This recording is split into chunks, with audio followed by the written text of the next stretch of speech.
masa ke semasa. Jadi sebab itu kan, sebab Dr. Jun punya ajar saya di Putlive, di YouTube tu, saya dapat menurunkan berat badan saya dalam masa 4 ke 5 minggu. Daripada 78 saya katakan tadi, turun kepada 65. Wah. Jadi saya nampak satu pengembangan baik lah. Jadi meyakinkan saya bahawa IF itu betul lah. Apa yang Dr. Jun ajar tu betul lah kan. Ya, betul. Bukan seperti orang macam ketakak belakang tabir je kan. Kita dengar, kita dapat ilmu dan kita lakukan sendiri pada diri kita, kita nampak betul. Lepas tu saya belajar sedikit banyak pula, dapat ni macam mana nak buat nasi kebal, tidur gajah lahir mengikut YouTube yang lama-lama ni kan.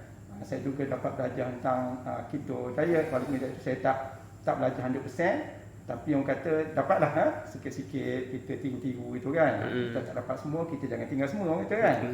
Kita tiru. Jadi sebab daripada itu saya merasakan selepas pada 2 bulan secara kasar yang tak ingat tepat, saya rasa kesihatan saya tahu kesihatan kita, diri kita yang boleh ukur kan. Ya, Pada betul. kita kena buat ujian doktor darah tu betul lah, itu yang formality. Tapi manusia tu dia tahu dia macam mana. Jadi saya rasakan bahawa kesihatan saya semakin baik. Rasa mengantuk, memandu tu dah tak ada. Kan rasa kata lenguh tu insya-Allah dah semakin kurang. Lepas tu rasa kata kepenatan tu pada yang dulu tu semakin tak ada gitulah kan. Jadi saya rasa apa yang saya amal ni tambah yang saya rasa terbaik IF tu, yang keto diet tu memang benda yang betul, boleh membaiki taraf kesihatan kita ke arah lebih baik lah. Jadi saya ucap terima kasih kepada Dr. Jun, dan saya juga tengok Best Life dia kata HQ ni kan, dulu masa Dr. Jun meraihkan 60 tahun hari jadinya itu. Tapi dia 7 ni rasa tak lambat lagi nak umur kan, nak nikah kan. Jadi saya tengok lah daripada department itulah, department admin lah, department pekam semua apa, saya seronok tengok dan saya dapat pengalaman pada orang-orang yang staff yang sangat berhati, yang boleh hatinya membantu Dr. Jun serta pesakit-pesakit yang sedang mendapat masalah untuk memulihkan kesihatan mereka supaya mereka berhidup lebih baik lagi. Alhamdulillah. Jadi saya rasa panjang sangat dah cakap ni kan.